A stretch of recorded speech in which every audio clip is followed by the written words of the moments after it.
You won last night, but you're still 9.5 out.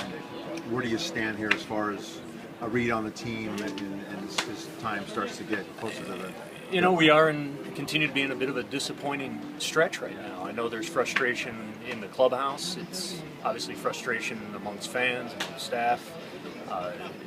But we do have a fair amount of time left to get this thing right.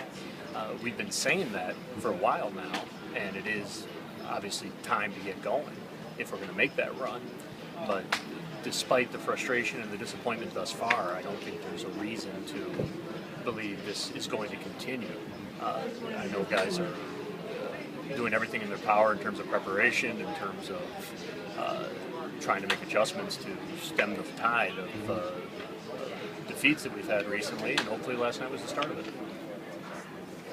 Do you see activity picking up though among you and executives? Just say where you stand. It's right after the draft.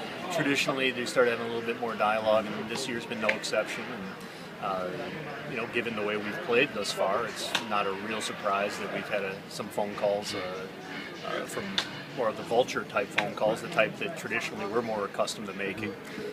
But that's part of what the hole we've dug for ourselves, is that teams are going to look at us as potential sellers when the deadline comes, and they're starting to lay a little bit of that groundwork now.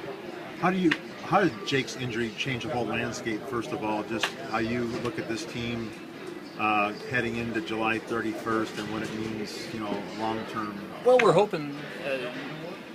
You know, with any fracture, it's usually 4 to 6 weeks. We initially assessed it as probably being closer to 6, given that he's a pitcher and we'll need a rehab assignment and build up some arm strength, which would have put him back probably after, about 7 or 8 starts. We viewed it as an opportunity for Hector to step in and hopefully show what he's capable of doing, that he's shown in shorter stints, and an opportunity for him to do it over a longer period of time. Obviously, it hurts not to have Jake, but it was an opportunity for Hector. In terms of our long-term competitiveness, obviously it's not an arm injury. It's something that we do expect him back once the 6 weeks or so is up, and be as strong as he was at the time he got hurt. So from a long-term impact, I don't really see it. It's a matter of getting through those 6 weeks and Hector filling the void.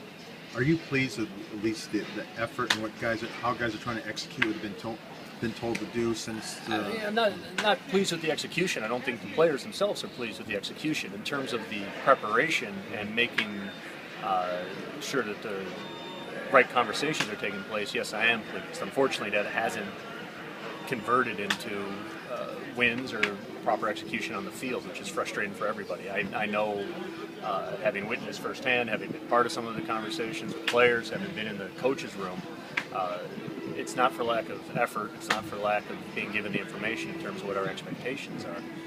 I know guys are trying. I do fear that when you have an extended skid like we've had, that guys do start pressing, and that makes it a little difficult to come out of the spin. So, you know,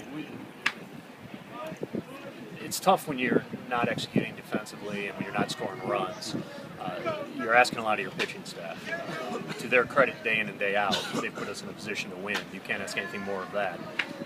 Offensively, we know there's more there, and defensively, we've seen this team be a better defensive team. So it's just a matter of stemming the tide at some point.